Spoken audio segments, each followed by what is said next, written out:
Hey travelers, it's Leah. Just wanted to make a little video to talk about some things you can do to make traveling a little bit easier on your body. And I'm already sure that this video is going to end up longer than I want it to be. So I'm going to break it into 3 parts, and I will hold up a number for each part, just so if you're fast forwarding through the video, you will know when we're getting to the next section. So the first thing I'm going to show you is a little meridian cleansing, and I learned this in Hawaii. The gal that showed it to me said, this will help you with jet lag. And I said, will it really? She said, yes. And I tried it, and I honestly felt so much better after practicing this. And I did it before, during my flight, after I got home, and for the first time I never suffered jet lag. So I can't explain how it works. I know it works with your meridians. And even if it's the placebo effect, that it helps us regulate that energy in our bodies, so much the better. So here's how this one's gonna go. Before, during, after. Both arms are going to come out, and then you take one hand across the body and you swipe down 4 times. So 1, 2, 3, 4. Second side, 1, 2, 3, 4. Then you're going to go up the arms, 1, 2, 3, 4, and then 1, 2, 3, 4. Then you're going to take your hands together like you're taking off a helmet over the head. 1, 2, 3, 4. Then you're going to bring your hands to your lower back and just push a little bit. Swipe down the legs, wrap around, come up, and throw it away. 1, 2, 3, and 4. And that's it. So do that as often as you can think of, before, during, after, and maybe report back to me, let me know if that helps you acclimate to the time change. Again, even if it's a placebo, even if it's in your mind, if it helps, it helps. And frankly, when we have these long flights, I will try anything. All right, so thing number 2, section number 2, we're going to talk about things you can do when you're not specifically on the plane yet. So either before your flight, during a layover, or things you can do when you get to a place where you have a little bit more space than just an aisle to work with. So thing number 1, when you're at the airport, try not to sit too much until it's time for you to get on the plane, because you're going to be sitting a long time. That shortens the hip flexors, so we want to make sure that we're moving the body, getting that circulation moving. So first things first, don't rely on balance for this. Hang on to a wall, hang on to something, just reaching for that foot and stretching out your quads. And if you can muster a little bit of a back bend, you can lift up to the head and the heart, pushing the foot back into the hand. You're going to do that on both sides. Hold as long as you want to. That's a really nice one. And then we'll do this one sitting and standing, but a standing pigeon. So crossing over and just sitting down. And I like to push just gently on that leg, help stretch out some of those muscles in your abductors and your inner thigh, doing that on both sides. Prepping those legs for long sitting. And even though we're going to be, crunching through the hip flexors, releasing the low back and the hamstrings with a forward fold, wiggle that out. And then maybe just a little right to left. That's primarily for all the stuff we want to do for the lower body. Of course, anything that feels good, do it. Now, especially once we're in a plane seat, we're kind of crunched up here too, right? We're really narrow. So big movements.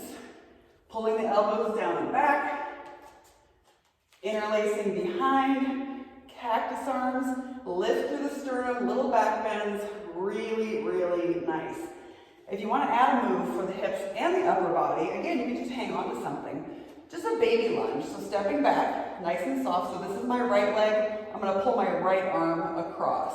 Or you can just reach it across if you're holding on to something. So that gets this whole side body stretched out. You switch sides, obviously. We're going to be the people doing the most on the plane, right, or before at the airport. Now, if you're on a layover and it's appropriate for you to do so, sometimes lying on the floor and putting your legs up on the seats in the waiting area is a really nice inversion. It's kind of like a little mini legs up the wall, and it'll help refresh that circulation. If it's not appropriate, you can skip that one. So if you are going to have a seat, that standing pigeon, we did the seated version is this, leaning forward. Da, da, da, da. And giving those hips a stretch. And then maybe reaching behind you and then just leaning forward. And of course, a little bit like twisting is a really hard movement once you're on a plane. So we want to move into some nice, gentle spinal twists. Moving through all 7 movements of the spine is going to be just a gift you can give to yourself. And then, of course, cat and cow. So these, maybe take a seat when you're waiting to board, do a few seated movements, but again, stay standing, walking, and moving as much as possible. Even just some leg circles, just things to keep everything mobile and happy. So those are, of course, if it feels good, do it, right? So there's any movement that your body wants, lateral flexion seated, also a great option. Let's talk about number 3, things we can do once we are seated on an airplane. And your very, very best friends are going to be your tennis balls. Never travel without 2 in your carry-on bag. And if you're coming on a yoga retreat, please put 2 in your carry-on, 2 in your check luggage, so we have what we need for the trip. So to wake up glutes, your behind falls asleep after a while. You're going to take one, slide it under your right side. So here's the bone, here's the ball. You're not ball on bone, it's ball on soft tissue.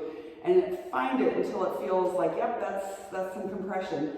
Second one under your hamstring, right? And then you can either use your hands and lean forward, push down, and then you can either kick the leg out or just kind of waggle it right to left. That's a technical term. And just maybe I'm circling here, so I'm massaging my hamstring and my glute. That's going to help release some of that tension and bring circulation in.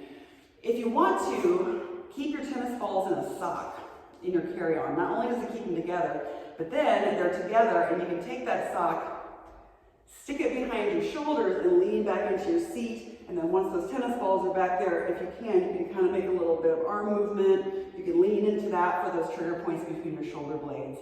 And then of course, standing and walking as often as possible on the plane is going to help you as well. But you can usually do some of this. If you have a little space, like in front of the galley or somewhere on the plane, you can muster that, a little forward fold, and then a little bit of back bending. And if you can get into a side flexion without smacking your neighbor, while you're standing or moving about the plane, that's just really going to help your circulation. It's going to help your body feel better. And you're going to do that meridian clearing as often as you think about it. I mean, there's no downside whatsoever to just doing this, right? So we'll hopefully, even if you're seated, you could do this part and still be seated. Maybe, I don't know if you can do this on a plane seat, but do your meridian clearing, 7 movements of the spine, pigeon. Oh, one more that I really like. Usually I'll do this at the airport. I'll find a wall or a corner. I'm going to pretend this chair isn't going to move. So you want to find something that's not going to move. You grab onto the side, bend your knees, and lean back one arm at a time. You're going to feel a tremendous stretch all down your side body into your hip. So just lean and pull. Again, you find something that doesn't move. Lean and pull, lean back. Really good way to relieve stress in that tight lower back. So we're going to prep our bodies for travel. We're going to get ready for our amazing adventures together. Let me know what you tried. Let me know what works for you. Let me know if you discovered something else we can add for future videos. And I will see you when we get there. All right. Namaste.